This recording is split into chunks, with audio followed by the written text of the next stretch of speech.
before kayo upo, mga kapatid, sabi mo, do you believe? Kamay mo yung katabi, that Christ manifest in the church.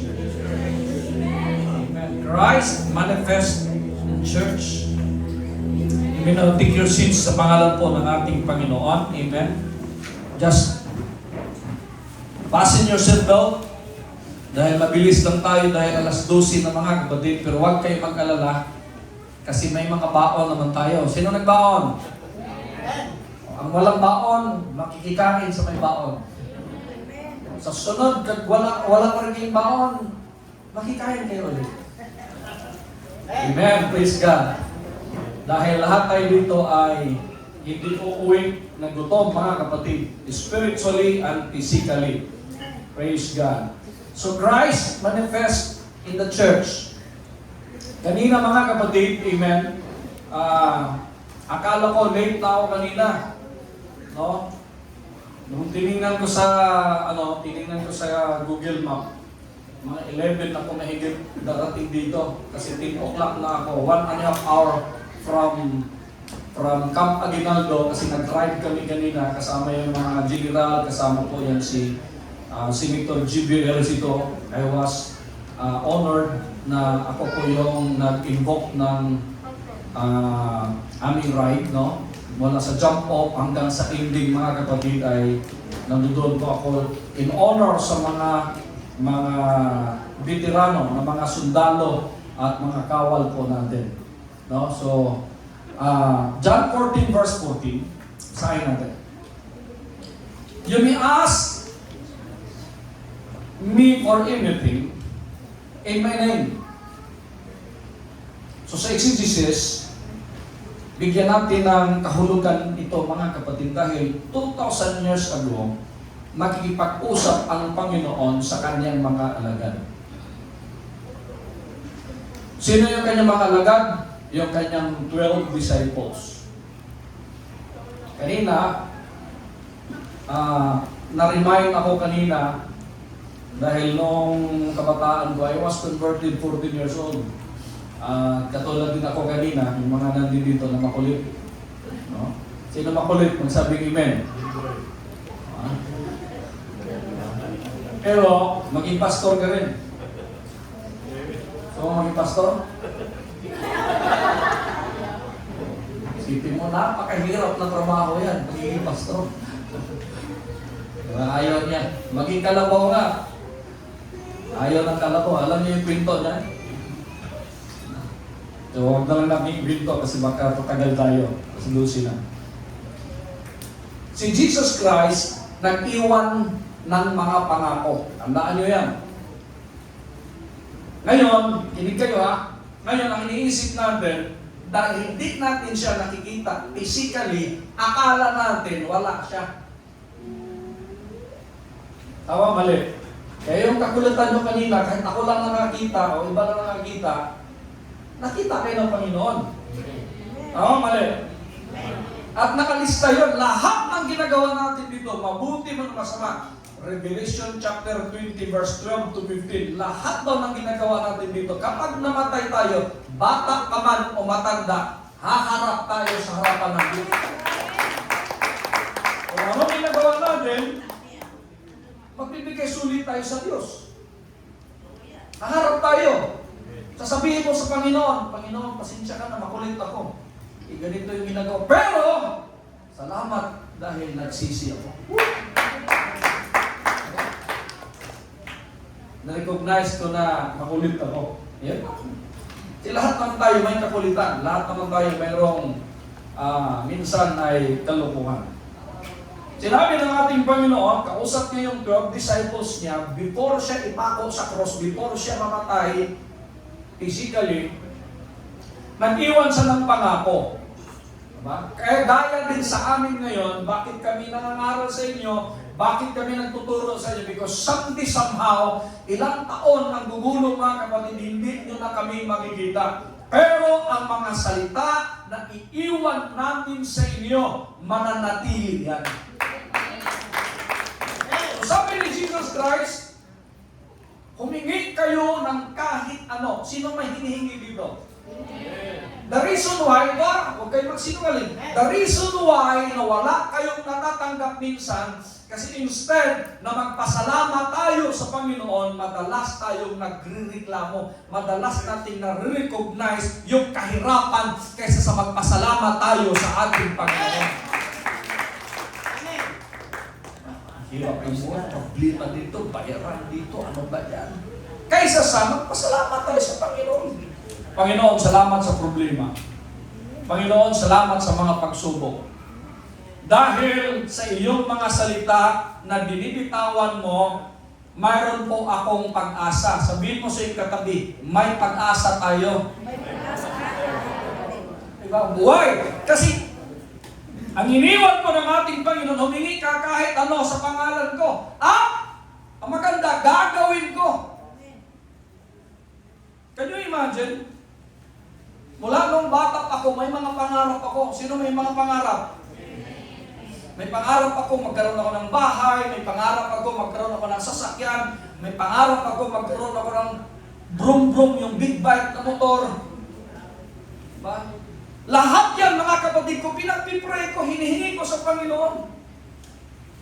At kahit kakain ako, nagpipray ako sa Panginoon, hinihingi ko yan sa Panginoon at hindi ako tumitigil hanggat hindi dumating, amen, yung aking hinihingi. Kasi alam ko naman, amen, na masaya ang Panginoon kapag tayo ay masaya. Kaya sabi ng Psalms 37 verse 4, delight yourself in the Lord and He will give you the desires. Plural. Lahat ng desires natin, hindi lang isang desire. Lahat ng ating mga gusto, ninanais, ibibigay ng ating Panginoon. Kaya sabi niya, humingi kayo kahit ano at gagawin ko. Ano ang problema? Wala kang hiningi.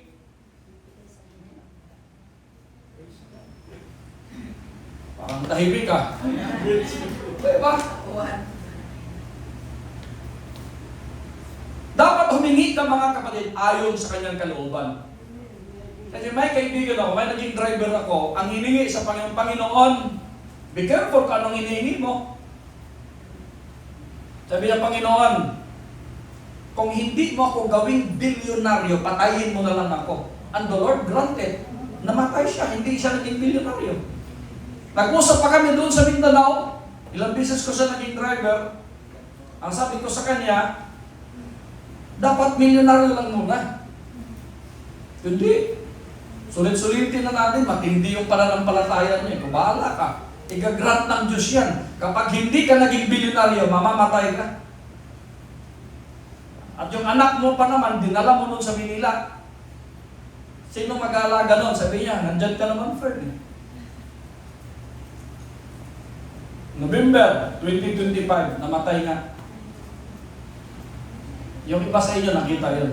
Hindi ko na lang pangalanan. That's why you need to be careful kung ano ang hinihingi mo. Kasi igagrant ng Diyos yun. Gusto mong gumaling? Gusto mong makatapos sa pag-aaral? Gusto mong maging maayos yung negosyo mo? Gusto mong makabayad sa utang? Humingi ka kahit ano! At gagawin niya! Huwag ka pareklamo. Kaya sabi niya, if you love me, keep my commandments. Ano ang commandments niya? Ang kanyang mga salita, sundin daw natin kung mahal natin siya. At kapag sinunod natin mga kapatid, ito, maganda. And I will ask the Father that He will give you another advocate or another comforter to help you and be with you forever. Ang lahat magsabi, forever. Ang totoong may forever sa Panginoon lang. Amen. Yun na. Kasi mag-asawa, binding lang yun, ang forever na mag-asawa, during buhay sila. Kung mawala na ako, posible mag-asawa, Sister Claudia.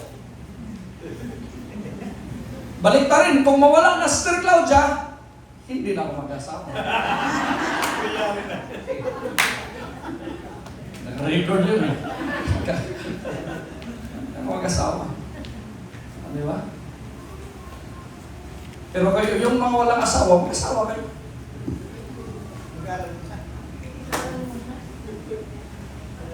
Yung mga yung mga pwede na mag-asawa. Pero yung mga bata pa, huwag mo na kayo manligaw hanggat hindi ka marunong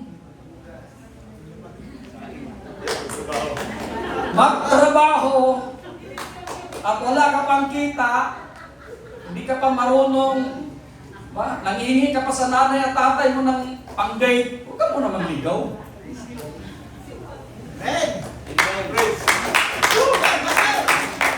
Mamaya, may youth activities tayo mamaya. So, ang maganda dito, nangako ang ating Panginoon, 2,000 taon, makinig kayo mabuti, 2,000 taon na ang nakalipas. Ilang generation yun? Kasi ang generation, mga kapatid, kada 70 years, isang henerasyon yan. I-divide mo. Sige nga, sino marunong mag-divide dyan? 2,000 divide 70. Sige nga. Sino magaling sa math? Ilang generation? 29. Round up na natin kasi sobra naman. 2026 na ngayon. 29 generation. Can you imagine? 29 generation. Kung every 70 years, merong isang henerasyon, kasi kada 70, mabubura na halos ng mga nag-edad ng 70. Diba kasi ang edad ng tao, 70 to 80 lang, bihira lang ng kagaya kay Wang Od, naabot ng 100 plus. Diba? 108 na si Wang Od. Pero ang magandang pangako niya, hindi siya mawawala. Bakit? Magpapadala siya ng mga aliw, magpapadala siya ng advocate, magpapadala siya ng comforter, na sasama daw sa atin sa walang hanggan. May kausap ako? Sabihin mo ngayong katabi, kasama mo ang Panginoon.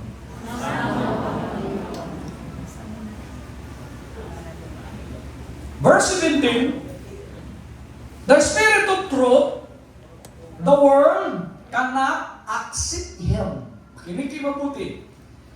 Pero ang mundo, hindi yun matanggap. This is part of my book na sinusulat ko, mga kapatid. Hindi matanggap ng mundo, hindi matanggap ng mga religious group, hindi matanggap, mga kapatid ko, ng mga tao, yung espiritu ng katotohanan, hindi nila matanggap. Bakit hindi nila matanggap si Selby? Bakit? Because, nandiyan ang sagot, because it neither sees Him nor knows Him. Bakit hindi daw matanggap ang ating Panginoon na kasama natin? Kasi hindi nila nakikita ang Panginoon, ni nakikilala ang Panginoon. Parang ang hina nun. Ako wala pang tulog. 11 or 12, gumising ako ng alas 3. Nagbiyahe papuntang Aguinaldo. Walang agahan, walang tanghalian. Kayo parang walang tanghalian. Ha? Hallelujah, Lord. Hallelujah. Buti yung iba naka-hallelujah. Kayo mga luya.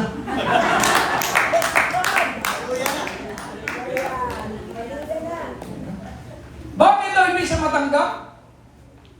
Kasi hindi nila nakikita. Tandaan niyo yan. Kaya nga, ang mga tao, gumagawa ng kalokohan, gumagawa ng hindi maganda. Bakit? Kasi akala natin, hindi natin kasama ang Diyos. Nakausap ako? Amen. Akala natin, pag walang magulang, kaya pagdating mo sa bahay, bait mo. Paglabas mo, nandun ka sa school, nandun ka sa barkada,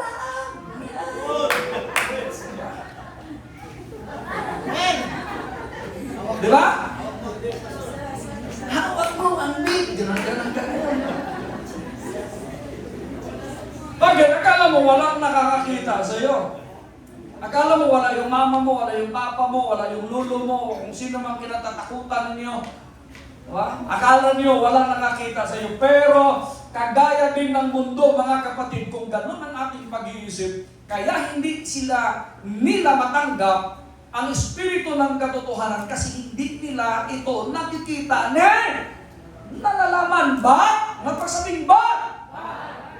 You know Him. Ang kausap niya dito ang mga apostoles, ang kanyang mga disciples, pero kilala niyo siya. Bakit? Tinuturuan ng ating Panginoon, amen, kung sino yung maaaliw, kung sino yung comforter, na kahit physically wala na siya, sasamahan pa rin sila ng banal na Espiritu sa walang hanggan.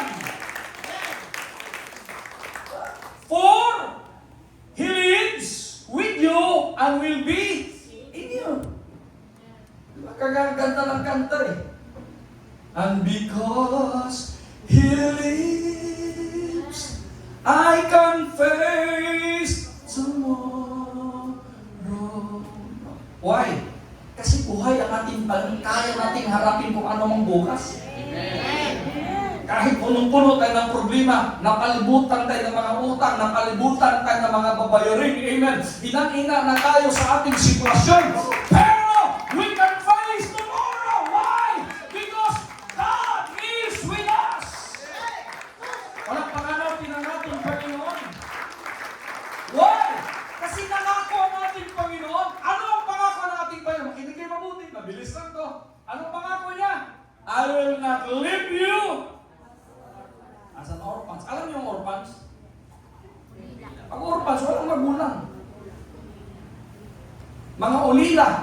Ang sabi ng Panginoon, hindi ko kayo iiwan na parang mga ulila. And that 2,000 years ago, makinig kayo mabuti, 2,000 taon na higit ang nakalipas. 29 generation na ang nakalipas, mga kapatid. Namatay na lahat ng mga disciples, namatay na lahat ng mga apostolis, mga kapatid. Amen. Pero ang pangako ng Panginoon na nanatili, pinasa nila na kahit, amen, wala na ang mga disipulo, wala na mga apostolis, mga kapatid, nananatili ang pangako ng ating Panginoon na kasama natin siya palagi at hindi niya tayo iiwan. Bakit? Kasi babalik siya sa iyo.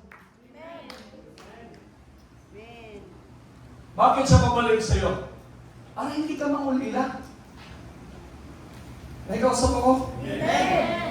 Kasi feeling natin, makinig kayo mabuti. Kasi ang doktrina ng mundo, hindi doktrina ng Biblia, ha? Ang doktrina ng mga reliyon, ang doktrina ng mundo, mga kapatid, parating pa lang ang Panginoon. Hindi natin siya kasama, kaya nga, hindi tayo confident eh. Bakit? Akala natin wala tayong Diyos. Kaya tinatanong ako ng mga kaibigan ko, mga general, tinatanong ako ng mga kaibigan ko, yung mga politiko, sabi niya, bakit gano'n ka ka-confident? Saan ka ba nag-aral? Sabi ko, sa tabi-tabi lang ako nag-aral. Hindi nga ako natapos eh. Natapos ako ng theology, pero hindi ko natapos yung criminology ko. Third year lang ako. Bakit? Kasi tinawag ako ng Panginoon. Bala ko sanang maging mag-lawyer, mag-police, or mag-NBI, kaya nag-aral ako ng criminology. Ay, hindi ko alam, yung mga pangarap ko, baka mamaya pang-anak ko na ang makatupad na. O kaya maging classmate kami ni Jai, mag-aaral ako ulit. Di ba? Christ manifested in church. Now, makinig kayo mabuti. The church, sino ang church? Hindi ito ha. Ang church, ikaw, ako, tayo. Hindi kayo mabuti. Ang Espiritu ng Panginoon, ang kapangyarihan ng Panginoon, hindi dito sasama, hindi dito mananahan. Kagaya ng iniisip natin noong ibang relihiyon pa tayo. nadadala natin yun eh. Bakit? Ilang libong taon. Hindi, no, sorry. 515-21. Tinuruan tayo na magkaroon ng church, magkaroon ng katedral. Kasi noon, ang Pilipinas naman noon,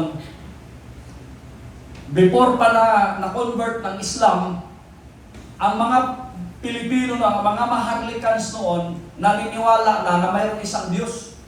Kaya ang sulat natin, pareho sa sulat ng mga Hebrew. Binura lahat yon ng mga Espanyol, lahat ng history natin, lahat ng sulat natin, pinalitan nila ng kanila. Kaya wala tayong sariling history. Pati lingwahe natin pinalitan nila. At sa buong mundo, ang hindi lang napalitan, amen, na lingwahe at hindi napalitan na sulat, ang mga Hudyo lang, ang mga Israelita. Hanggang ngayon, nagsasalita sila ng sarili nilang wika. Ayo, halo-halo. O kayo mga Bisaya, be. O, sige nga, ano ang Bisaya ng blue, color blue? Azul. Tagalog yun eh. Sige nga, may 1,000 kayo, kag-alam niyo yun kung anong Cebuano sa blue. Blue pa rin. Ibig sabihin, wala tayong sariling salita na. Nakuha, naintindihan ninyo yung English ng blue eh. Blue. Blue pa rin. Ay sa Tagalog, bughaw.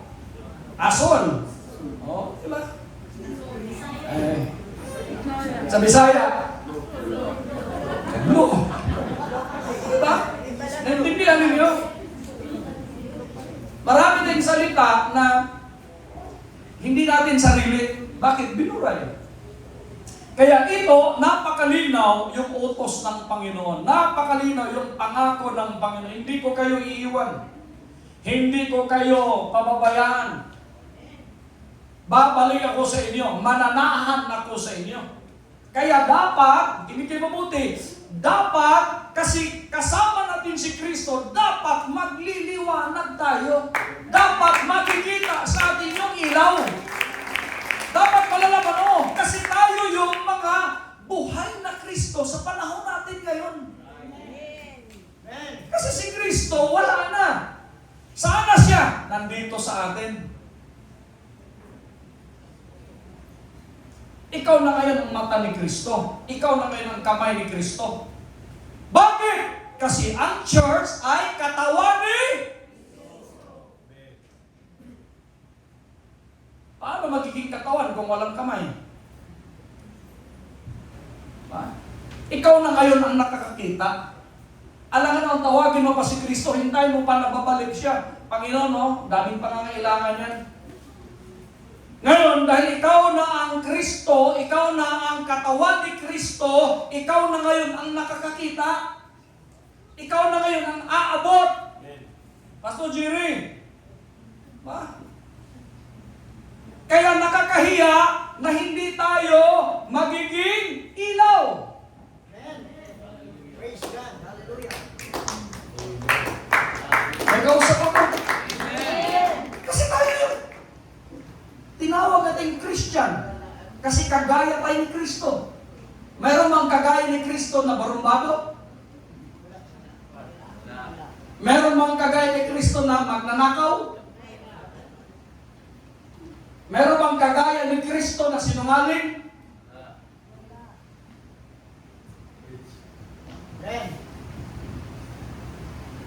Kaya, ang sabi ng Bible, mga kapatid, Matthew chapter 5 verse 14, you are the light of the world.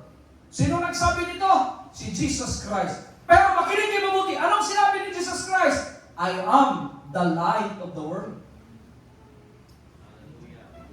Makinig kayo mabuti. Sino ang liwanag? Si Kristo talaga. Pero sinabi din ni Kristo, ikaw ang liwanag. Bakit? Kasi katawan ka na niya. Nasundan niyo ba ako? Kaya nakakahiya, nagagawa ka ng kalokohan. Nakakahiya, nagagawa ka ng hindi maganda. At kung hindi mo maiwasan, makagawa ka man ng hindi maganda sa harapan ng Diyos, humingi tayo ng tawad sa Kanya. Huwag tayong magmamagaling. Huwag tayo, mga kapatid, magiging self-righteous. Bakit? Kasi lahat ng tao nagkasala. 1 John chapter 1, verse 7 to 8, kung sinasabi mo na wala kang kasalanan, ikaw ay sinungaling at ang katotohanan ay wala sa iyo. Ang dami ngayon mga relihiyoso mga tao. Mga banal po kami. Huwag kayong makipaghalubilo dyan kasi mga masasama yan sila. Ang sabi ng Biblia, kung sinasabi mo na wala kang kasalanan, matino ka, ikaw ay sinungaling. Kasi sinabi mo pa lang na, ay wala akong kasalanan eh. Sinungaling ka na. May kausap ako? Bakit? Kasi lahat tayo nagkakamali. Sa isip mo pa lang. Ba?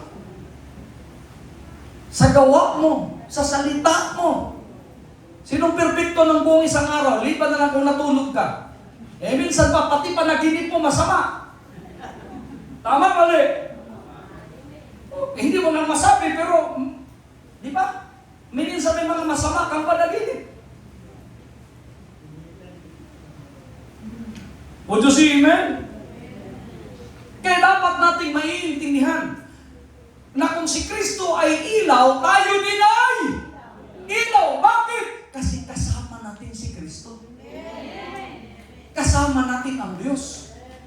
Kaya kahit saan ka, sino man yung makakausap mo, diba? As if naririnig nila ang boses ni Kristo. Bakit? Kasi ikaw yung katawan ni Kristo. Ikaw yung boses ni Kristo. Bakit? Kasi ang iglesia, ang church, katawan niya. Yun yung visible. Yun yung nakikita. Sino yun? Tayo yun. Taliwas doon sa tinuturo ng mga relihiyon, mga kapatid, na parang wala tayong kwenta.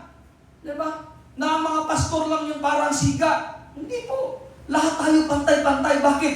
Bawat isa sa atin, kabahagi tayo ng katawan ni Kristo.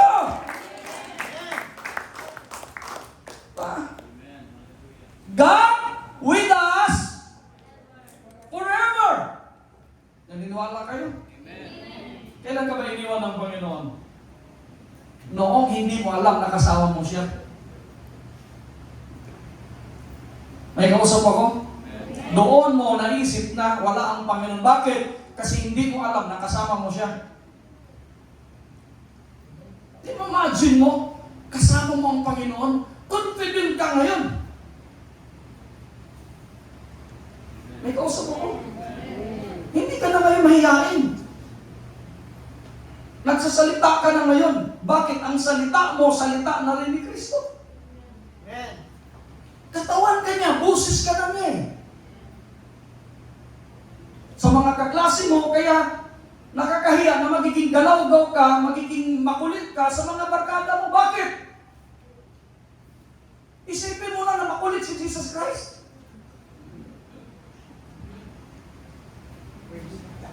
May kausap ako? Isipin mo lang na chismosa si Jesus Christ. Parang nakakahiya eh. Isipin mo lang naninira si Jesus Christ. Isipin mo na lang na nagsisinungaling ba si Jesus Christ? Nandito natin kasi katawan niya tayo. Hindi lang tinuro sa atin yan noon. Bakit? Hindi nila naintindihan eh. Pero katawan ka niya eh. Na kung katawan ka niya, ikaw yung nakikita bilang liwanag sa sanlibutan, si Sir Elmi. Kaya nga sabi ni Jesus Christ, I am the light of the world. He that walk with me shall not walk in darkness. You are now the light of the world. Let your light so shine before men that he may see your good works and glorify your Father dapat magiging liwanag tayo. Ha? Kaya nga kahit napakalayo, kahit pagod ako mga kapatid, nag-alarm ako ng 3 o'clock, parang ayaw kong bumangon. Maulan-ulan pa. Nag-ride ako kanina, mag-isa lang. Ginig-ginig ako. Ambon na ambon. Pagdating ko doon, bakit mag-share ako ng salita ng Diyos sa maraming tao. Mga general, mga mayayaman, mga foreigner, mga veterano, mga politiko. Diba? Bakit? Kasi ako ngayon ang nagiging boses ng Panginoon. Para sa kanila. Totoo ba yun? Pastor, yes. Basahin natin, 2,000 taon na nakalipas. Ano ang sabi?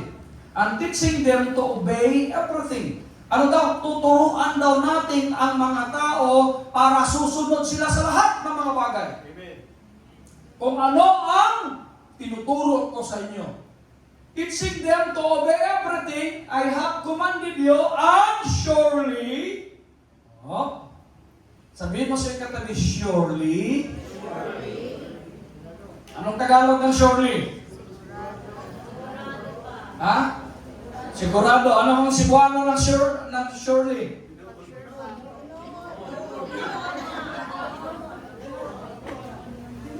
Sapagkat tinuod, hindi tinuod lang, tinuod totoo. Sapagkat tinuod, surely, sapagkat tinuod, Bisaya tayo. Surely, nakasan natin, surely, I am with you. Kailan? Kailan? Ang nagiging problema natin, dahil sa maring turo ng mga reliyon, akala natin parating pa lang siya. Kaya hindi ka confident ngayon. Pero itinuro na pala niya, before siya nag-ascend sa heaven, huwag kayo mag-alala, kasama niyo ako. Sa katotohanan, huwag kayong mag-alala. Dahil kasama ninyo ako palagi! Kahit anong mangyari, sa panahon na mayroon kang problema, sa panahon na mayroon kang karamdaman, sa panahon na hindi maganda yung sitwasyon mo, sa panahon na nagkakamali ka, sa panahon na nagsisinungaling ka, sa panahon na hindi maganda yung ginagawa mo, kasama mo pala ng Panginoon na hinikain, nahihingi ka ng tawad sa Kanya, hinikain, natatawag ka sa Kanya, Amen! Nandyan siya sa'yo at hindi Kanya iiwan. Palakpakan natin ang ating Panginoon. Kasama natin sa the very end of age. Yung word dyan, sa Greek word yan, eon, ages, yung word. Hindi yan literal na mundo.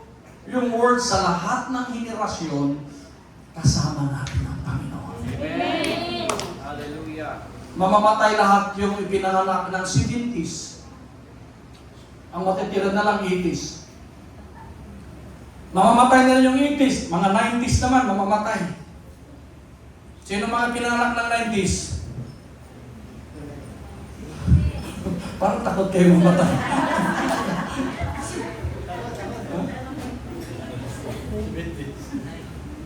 Mauna mo na yung 70s. Sino pinanganak ng 70s?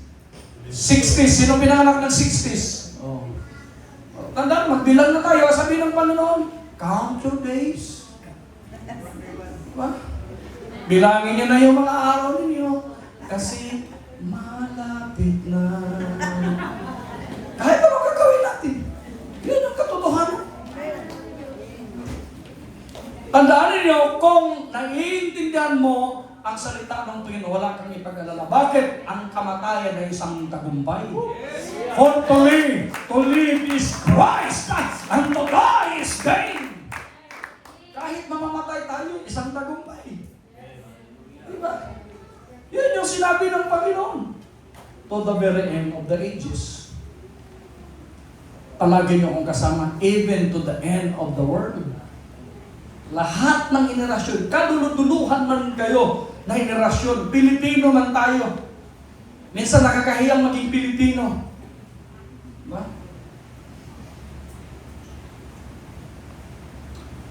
Pero kasama natin ang Panginoon. Ha? Hebrews 13:5, keep your lives free from the love of money. Ha? Sinong nangangailangan ng pera? Okay lang yun, nangangailangan ng pera. Huwag mong mahalin yung pera. Na parang nababaliw ka kapag wala kang pera. Hirap ang buhay. Tandaan mo, tinitinan ka palagi ng demonyo. Ay, ito pala weakness niya. Pag wala ng pera sa bulsa, para nang nilagyan ng sili yung pot.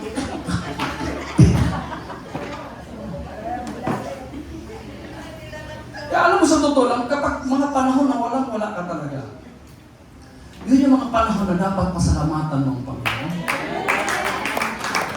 Bakit mo? Kinigyan mo din. Bakit? Doon ka lang seryoso minsan, Sister Juniors, natatawag sa Kanya.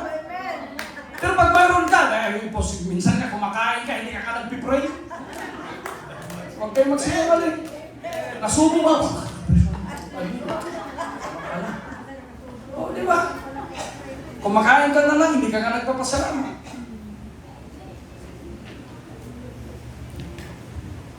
Keep your lives free from the love of money and be content. Alam mo magsabing be content. Sabi mo siya katabi, hindi kontento ka. Huwag ka mainggit ka.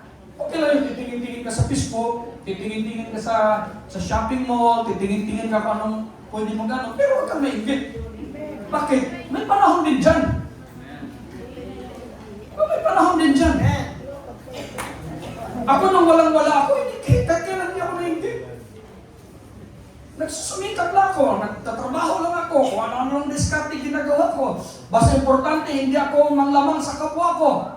Bakit? Kasi alam ko yung ano ang hinihingi ko sa Kanya. Darating ang panahon, ibibigay ng Panginoon yun. Huwag ka lang mag-alala. Never will leave you. Never I will forsake you. Anong pangako ng Panginoon? Hindi ko kayo iiwan. Never I will leave you. Sabihin mo sa katabi, never. Never, never. Sabi ko yung sunod na. Never. Never I will leave you and never will forsake you. Ano sa Tagalog yan?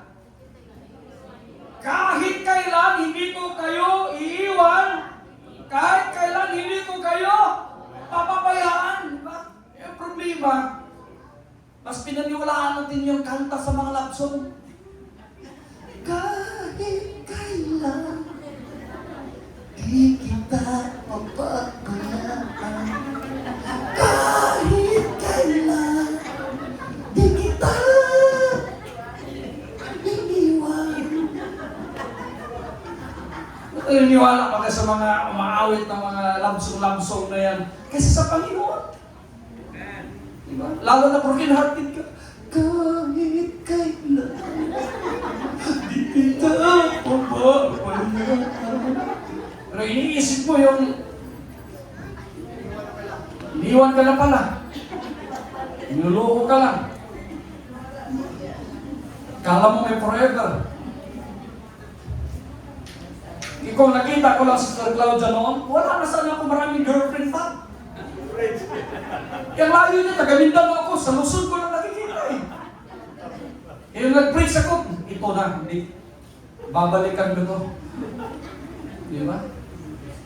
Kayo dapat, kayo mga young people, maghintay kayo sa tamang. Huwag kayo magpamadali.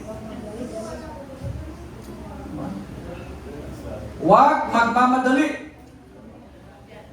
Kasi ang nagmamadali, gusto mo magkamali?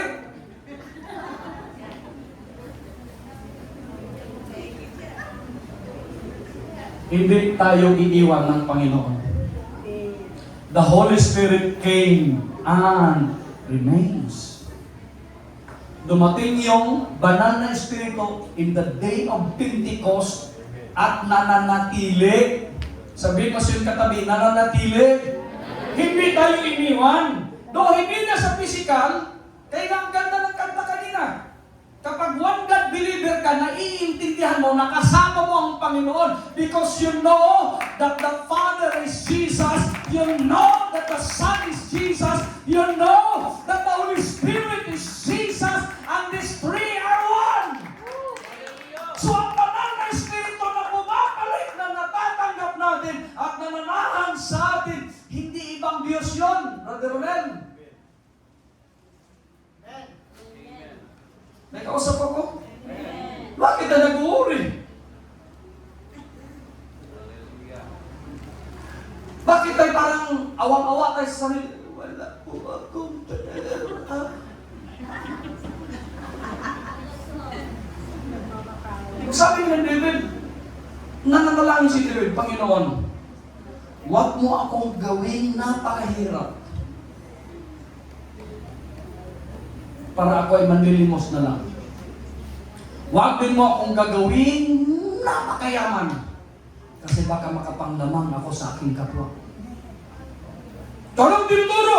Ano ang prayer ni David? Yung tama lang. Diba? Maging kontento lang tayo. Kailangan natin tandaan, si Kristo ay nananahan sa kanyang mga anak. Naniniwala ba kayo mga kapatid? Hindi lang yun. Ang Diyos, mga kapatid, ang banal na Espiritu ay, nagbabago ng buhay. Sino gusto mabago ang buhay? Akala natin kasi, kapag naiintindihan natin, nakasama natin yung Panginoon, ang binabago sa atin, ugali lang. Ngayon, masama pang ugali mo, wala pa pala ang banal na Espiritu sa'yo. Sinungaling ka pa. Sa tingin mo, nandiyan yung banal na Espiritu sa'yo. Baka mo may emosyon lang yun. Yung iyak-iyak mo, emosyon lang yun. Kasi pagkatapos mo, magnanakaw ka pa rin. Pagkatapos mo, chismosa ka pa rin. Hindi naman gano'n ang Panginoon. Naninira ka pa rin. Jasmintan ka pa rin. Kaya dito sa atin, walang gano'n. May kausap ako, pinitrain tayo mga kapatid ko, ano yung dapat? Hindi lang yan, ano ba? God walks with us daily. Naniniwala ba kayo yan? Na ang ating Panginoon ay kasama natin palagi, kahit saan tayo. Kaya lahat ng ating ginagawa, mga kapatid, lahat ng ating pinupuntahan, amen, kagaya kay Job, kagaya kay Joseph, kagaya kay David, kagaya kay Solomon, kagaya sa mga propita, mga kapatid, kahit saan sila magpunta. Can you imagine, ang uwak na, ang pinaka, ano ang tawag yan? Matakaw sa lahat ng ibon. Pero nung nangangailangan si Elijah, anong ginamit? Uwak ang hindi kalapati ang ginamit. Uwak ang ginamit ng Panginoon. Nagdala ng mamon. Di ba?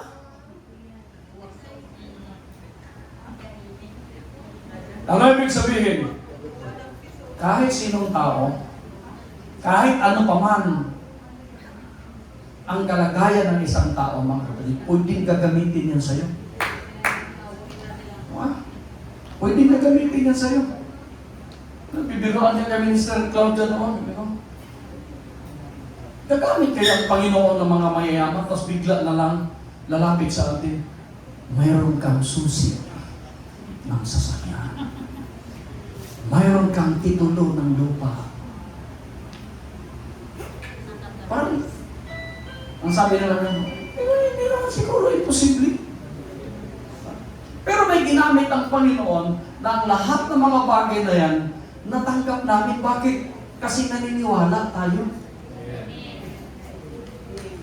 Pero kung hindi ka naniniwala, wala tayong magagawa niyan. Kahit ano gagawin mo.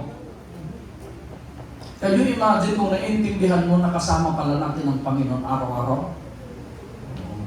Saan ka? Sa pag-aaral mo? Magsisipag ka ngayon na mag-study? Hindi ka magsisipag minsan na mangungupya? Ang hirap kayo mangupya.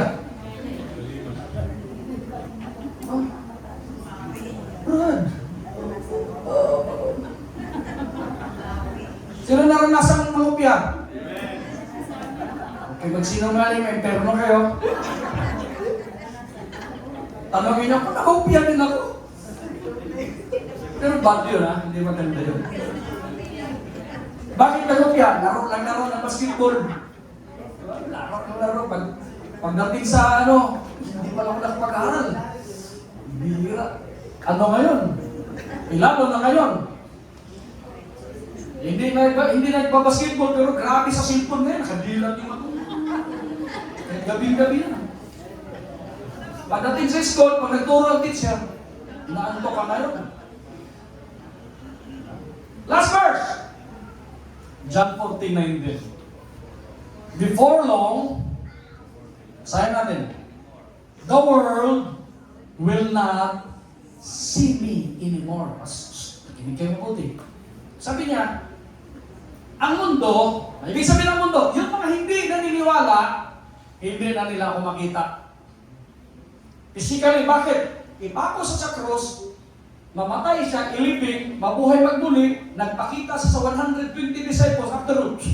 Wala na siya. Pero, nangako siya. Anong pangako niya? Babalik siya. Sa anong paraan? Physical? No. He will send another comforter, another advocate na sasama sa walang hanggan. Kailan natin siya makikita? Physically. Revelation 20 verse 12, we know it time. Na pinakita kay Juan lahat ng mga namatay, bata at matanda. Anong nangyari? Nakalinya doon sa trono, sa white throne judgment ng ating Panginoon, lahat ng namamatay. I, John, saw the dead, great and small, standing before God. Nakaharap doon sa trono ng Panginoon. Lahat ng namatay. So kapag namatay, sino gusto nang makita si Lord physically? Sino ang gusto? Kung medyo okay ka na, mag-request ka na sa Panginoon. Ang dami ko nang pinagpipray. Mayroon doon, 95 years old, kapitbahay namin doon sa Pasay.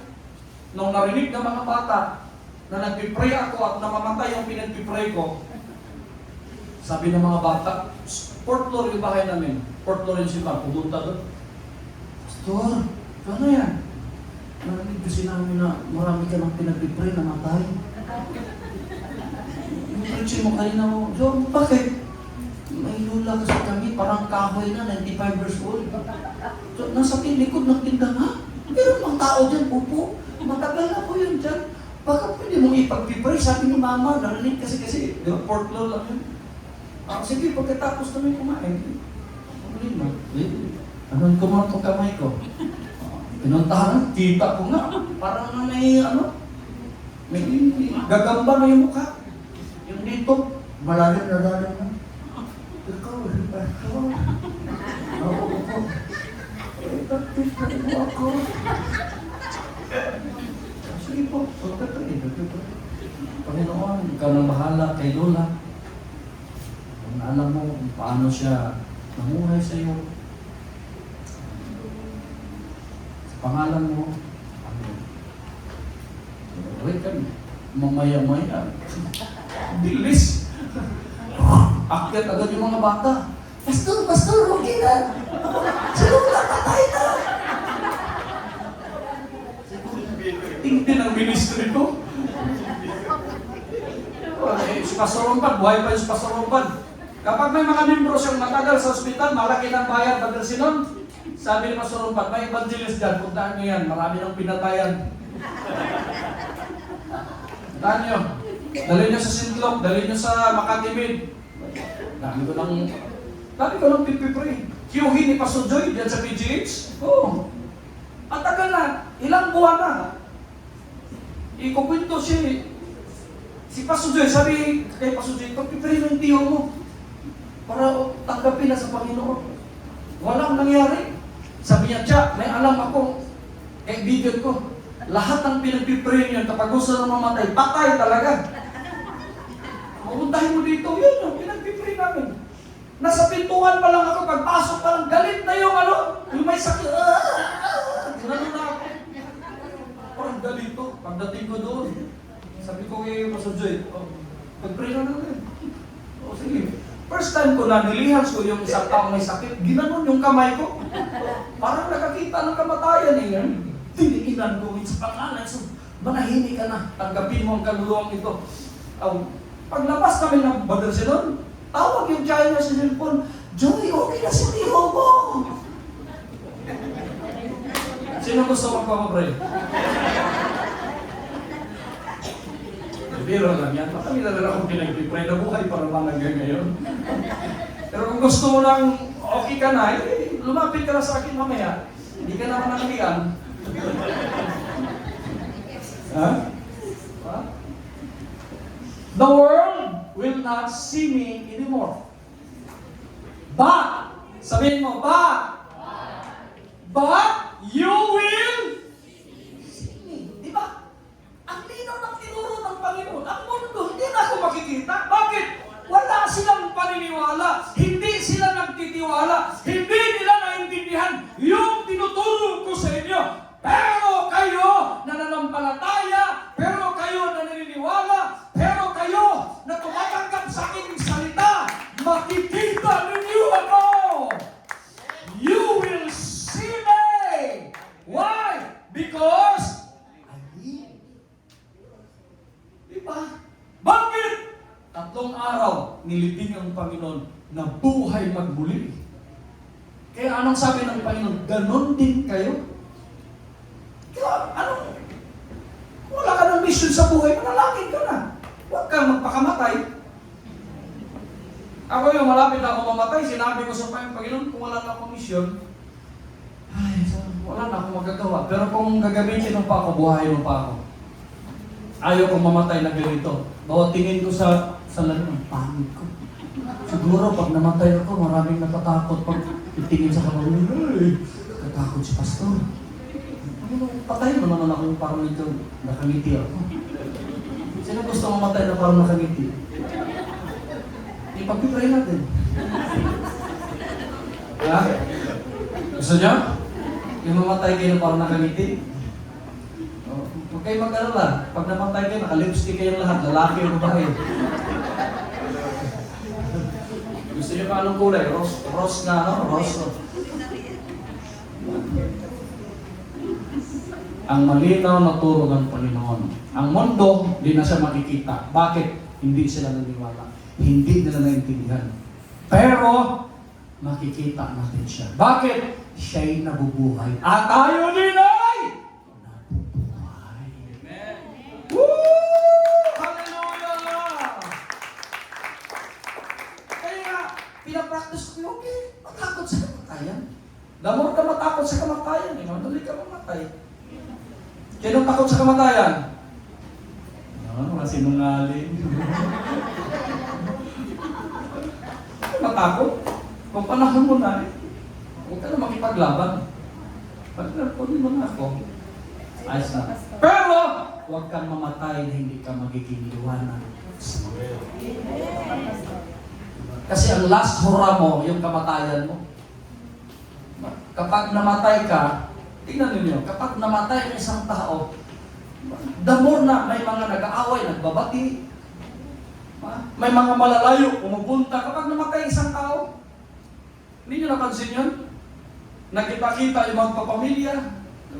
Lasura mo yun. Kahit namatay ka na, tagumpay pa rin. Bakit? Kasi maraming pupunta sa iyo. Nakakalungkot, meron din ako napuntahan mga namatay na wala talagang pupunta. Yun yung nakakatakot. Di ba? Pero kahit na mahirap lang tayo, pero pag namatay ka, sino nakakapansin yan? Namatay. Namatayan ka, o mayroon kayong kakilala namatay, ang dami pumupunta. Bakit? Kahit kamatayan mo, nagtatagumpay ka. Yun yung sabi ni Pablo, for to me, to live is Christ, and to die is gain. Kahit namatay ka, isa pa rin tagumpay. Palakpakan natin ang ating Christ manifest in church. Yun ang dapat matitipay na ang Espiritu ng Panginoon, si Kristo mismo, nananahan sa kanyang iglesia. Tatayo tayo lahat. Kita natin yun.